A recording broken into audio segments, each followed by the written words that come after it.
Nilalait nila yung mga construction worker na mababaho daw, libagin, nakakadiri. Akala mo naman talaga kung kagaganda ng mga buhay ng mga to. Ang lakas manlait ng kapwa. Anong masama sa pagiging construction worker? Construction worker ka man o naman trabaho mo, basta hindi ka nagnanakaw, marangal na trabaho yan. Ang hindi lang marangal, itong utak ng mga taong to na walang ibang laman kundi ang manlait ng kapwa, na akala mo naman talaga ang gaganda ng mga buhay. Pati mukha, di ba? Kala mo kung sino maganda, yung mga babae dyan? Hindi ko na lang ipangano dito yung mga mukha baka mamaya magsipagpalagan, mag-iyakan naman yung mga yan. Yung mga babaeng diring-diri sa mga construction worker na lagi na lang pinupost sa TikTok, kahit dito sa Facebook, na pass sa mga construction boy. Nakakadiri sila, ang babaho nila. May mga vlogger dyan, kilala nyo na yan, kahit di ko nasabihin, napanood nyo rin naman yan. Grabe, diring-diri, wow ha. Di sana kayong gumawa ng mga bahay ninyo. Ayaw nyo pala nandidiri pala kayo sa mga construction worker. Kayong gumawa. Tingnan natin. Masyado kayong magagaling sa buhay ha?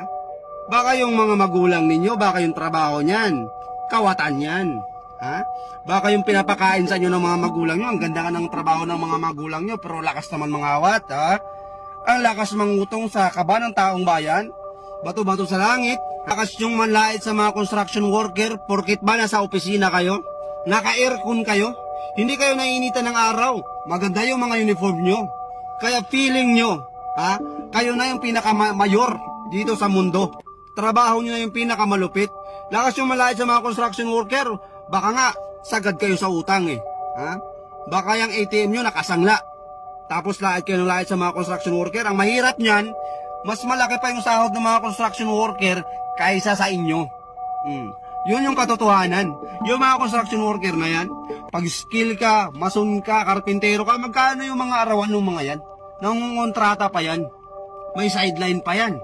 Ikaw, tingnan nyo muna yung mga sarili ninyo.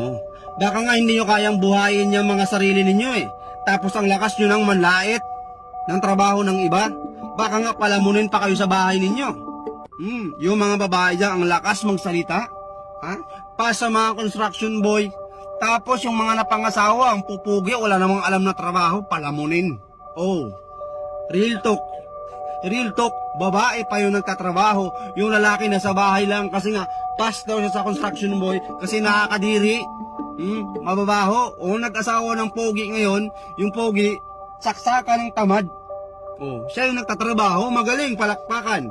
Magiting kang babae ka.